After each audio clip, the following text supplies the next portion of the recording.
Welcome into press coverage. Dan Hope joined by Andy Anders coming at you with a new episode for the second day in a row because for the second day in a row, Ohio State has lost a member of its coaching staff. And this one's a big one as Chip Kelly is going to the NFL to be the offensive coordinator of the Las Vegas Raiders after just 1 year with the Buckeyes.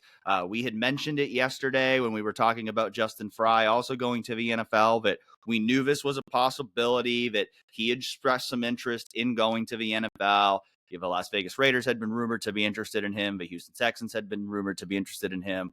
Ultimately, he ends up going to Las Vegas to be the offensive coordinator there, and certainly leaving big shoes to fill now for Ryan Day.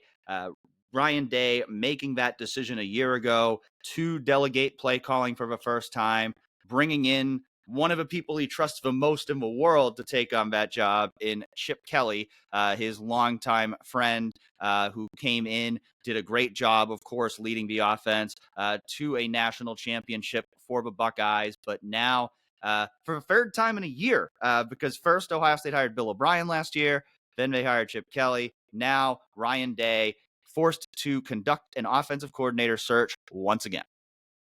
Yeah, 1 year in, 1 year out for Chip, and he's off to the NFL. I think similar to what you deal with we talked about Justin Frye, right? And there's certain things you don't have to deal with in the NFL when it comes to recruiting, and you can just worry about scheme, worry about that sort of management thing. So makes sense, for coaches to make that jump. And Chip Kelly obviously has a lot of NFL experience. I think did a great job with the Ohio State offense after this year. And we heard Ryan Day talk about it after the national championship game. The subject of coaching searches came up, and he said guys on his staff were going to have opportunities, made it seem like there could very well be some movement. And now you're here replacing both coordinators after Jim Knowles already left for Penn State. So pretty crazy offseason in terms of coaching staff turnover for the Buckeyes, but hey, that's modern college football. And when you hire great coaches like Chip Kelly and Jim Knowles, they're going to get those other big opportunities. And so just now you sit and wonder who the next guy could be, I guess.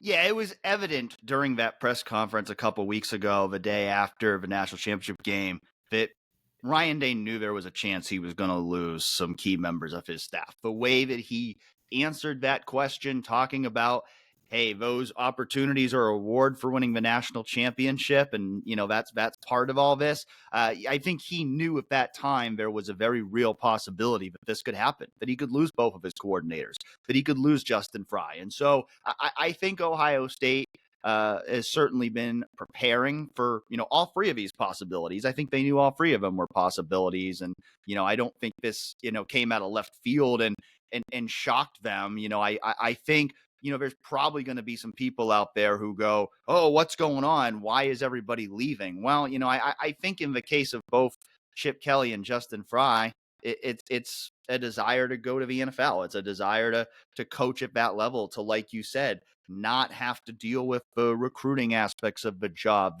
some of the different things you have to deal with at the collegiate level. I don't think it would have come as a shock to either of us a year ago when Ohio State hired Chip Kelly, the possibility that he might only be at Ohio State for 1 year, because he made a very unconventional move, stepping away from being UCLA's head coach to be an offensive coordinator within the same conference. And he had been looking at NFL jobs before he accepted the job at Ohio State. That was probably one reason why Ryan Day hired Bill O'Brien over Chip Kelly in the first place, is because he probably knew that his close friend Chip Kelly had interest in going to the NFL. And so I don't think any of this comes as a total shock that he's now making this move. I also think the other thing that is important to keep in context here is when Ohio State made the move to hire Chip Kelly, it was because last year was an all-in year. It was because Ohio State knew that last year was the best chance it was going to have in some time to win a national championship. And so every move Ohio State made last year, whether it was player personnel-wise or coaching personnel-wise, every move Ohio State made last year was geared with the goal of winning the national championship last year. And Ohio State achieved that goal. And so this is the price that comes with that. You win a national championship. These things happen. Certainly not the first time that a team has won a national championship and then had to go replace several coaches who moved on to other opportunities. And so, when Ohio State hired Chip Kelly, the entire goal was to go win the national championship last season. I'm sure Ryan Day knew in the back of his mind this was always a possibility, but that didn't really matter at the time. As I knock my mic around here, that didn't really matter at the time last year because it was all about going and winning a national championship with that team. Ohio State accomplished that goal. So mission accomplished. I look at Chip Kelly and say Chip Kelly did exactly what he was hired to do. He was hired to, he was hired for two things. He was hired to go win a national championship, which Ohio State did. And he was hired to kind of ease Ryan Day into that transition of being a CEO rather than being the offensive play caller. I don't think there was a better person that Ryan Day could have hired than Chip Kelly for that role because of the close relationship and trust they had in one another. And I think that might make it easier now for Ryan Day going into 2025 when he has to hire another offensive coordinator to still be able to keep his, not keep his hands off, that's the wrong word, because he's still very integrally involved in the offense, but to be able to know that he can be that CEO to delegate that responsibility to someone else. I mean, he's certainly going to have to continue to be that CEO next year when you've got not only a new offensive coordinator, but a new defensive coordinator come in. So I don't think a good option here would be for Ryan Day to go back to calling the plays himself. I think he has to find someone new to do that. But I think the fact that he did it for 1 year and it worked out in a national championship will probably make it easier for Ryan Day to continue with that arrangement going forward. Now, with that being said, that's certainly a big factor in terms of who you're going to hire here. It's got to be someone who you trust to be that lead offensive play caller. And I think we talked about him yesterday. The same guy that I started off yesterday talking about in terms of who could replace Justin Frye as the offensive line coach is the same guy who comes to mind to me now first when I think about replacing Chip Kelly as the offensive coordinator, and that's Kevin Wilson. You talk about trust. Kevin Wilson worked alongside Ryan Day for 6 years before he became the head coach at Tulsa. He was the offensive coordinator before. No, he was not the lead play caller during their previous time working together, but he has a history of calling plays. He has plenty of experience doing that. Like Chip Kelly, he's someone who's an expert in the run game. I think that would be a natural pairing. I think if Kevin Wilson wants to come back, I think that would be a natural pairing. Now, it might work out a little differently. I know people didn't like my idea of Chip Kelly coaching the offensive line and being the offensive coordinator. I would guess that if they hired Kevin Wilson, that would be how it would work, that he would probably work with the offensive line and be the offensive coordinator, and they would probably either promote Billy Fessler or look for someone else to be the quarterback's coach. I don't know that for sure, but that would be my speculation. But Kevin Wilson he's the first guy that comes to mind for me. Who else comes to mind for you, Andy?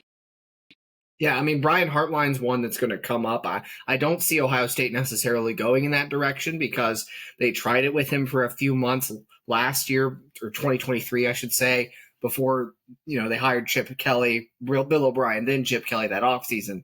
They gave Brian Hartline that shot, that offensive coordinating opportunity kind of behind the scenes, and he never really seemed to assume play calling duties. So either you figure he wasn't ready or Ohio State just thought Ryan Day thought it was the better option that he continue to dictate the offense and call the plays. And then you went out and hired Chip Kelly. So it's a worthy promotion for Brian, and he is still involved in game planning and those kinds of things.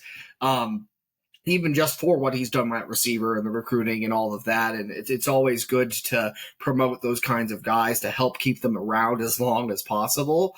But in the end, I just think because of what happened in 2023, I don't necessarily see it going in that direction, but still a name that I think will get considered in this.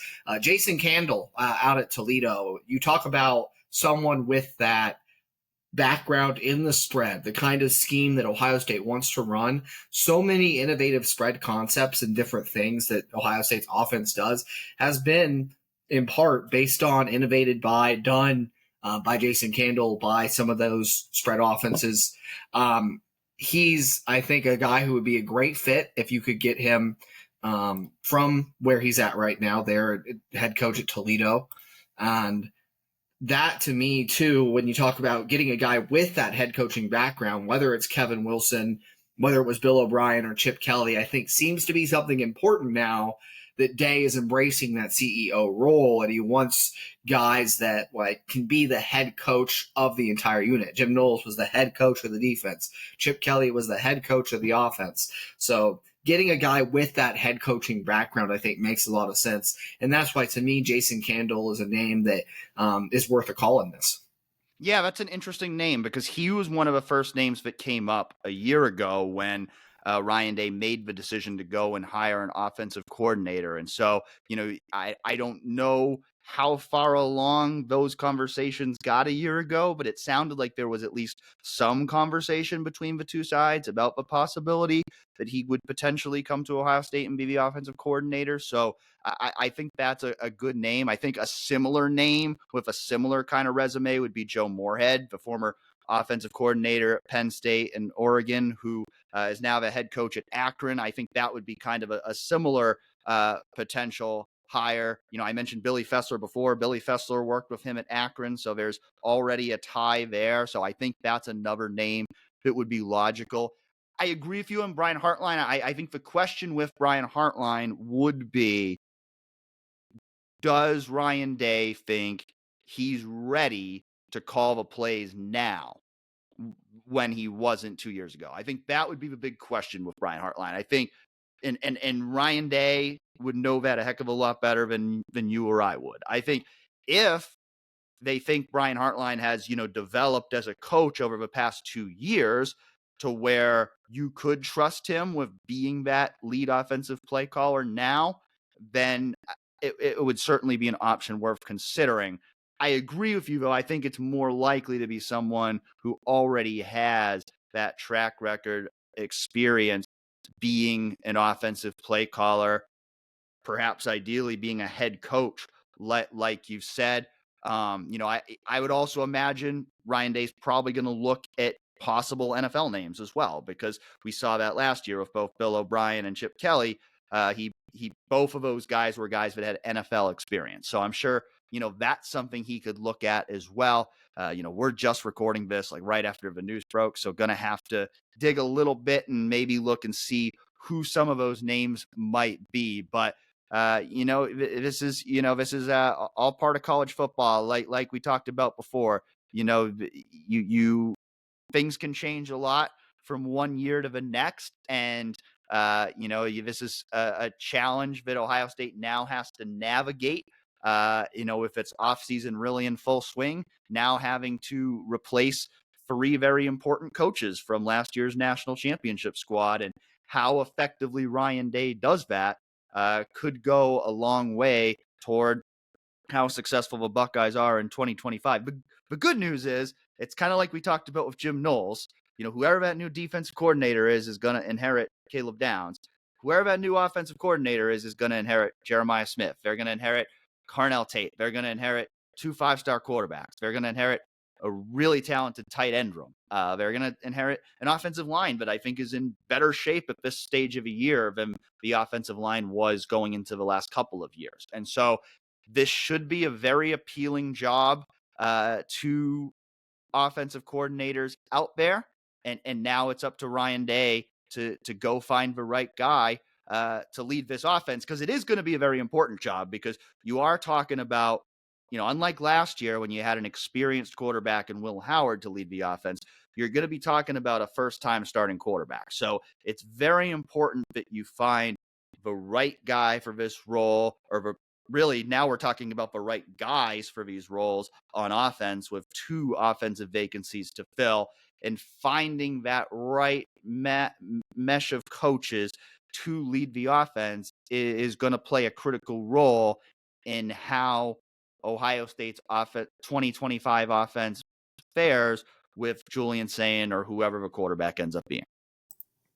Yeah, it's the good news is you have that national title, right? To kind of, I don't know, could comfort you, take some of the pressure off. Not that there won't be national title expectations, grand expectations for Ohio State next year, but if things take a step back, especially early on, because you're ultimately getting two new coordinators in there, and there's always going to be schematic changes, things that have to be learned, new lingo, and adjustment period whenever you make a coordinator shift, even if your scheme doesn't ultimately change that much. Like, not necessarily expecting Ohio State to reinvent itself on either side of the ball here, but those little ins and outs, those little finer points that actually make things click and work on game day might take a little time to coalesce. But because you have that national championship in the back pocket from 2024, I do think it allows some time where, not to call it a rebuilding season, because Ohio State has a really talented team still going into 2025 with some of those pieces you mentioned,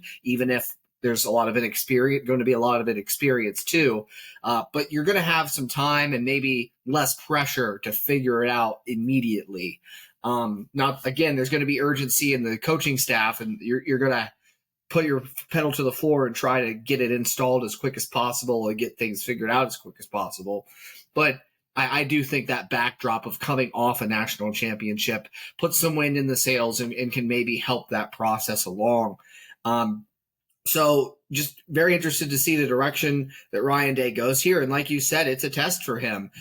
He's gotten better, I think, over his tenure. And he made some really good hires at the start of his tenure at Ohio State too. But over time, you look at the Kerry Combs hire, failed at defensive coordinator. You bring in Jim Knowles, who makes Ohio State the best defense in college football by the end of his time. Chip Kelly alleviated those issues and fixed what needed fixed on the offense when you were the playing caller, so you could step back and take that CEO role. He's made great assistant coaching hires. I think Ryan Day has proven in his time as a coach that he's capable of making great hires, and now it's important that he makes two more this offseason. But particularly for this episode of press coverage, makes a great offensive coordinator hire to keep the ball rolling in his program. Well, we'll have lots more coverage to come over on 11warriors.com, as Ohio State is now searching for 3 new coaches for its 2025 coaching staff. So you'll certainly be hearing more from us once Ohio State begins to make those hires. For now, I'm Dan Hope, Sandy Anders. Thanks for joining us for another episode of Press Coverage.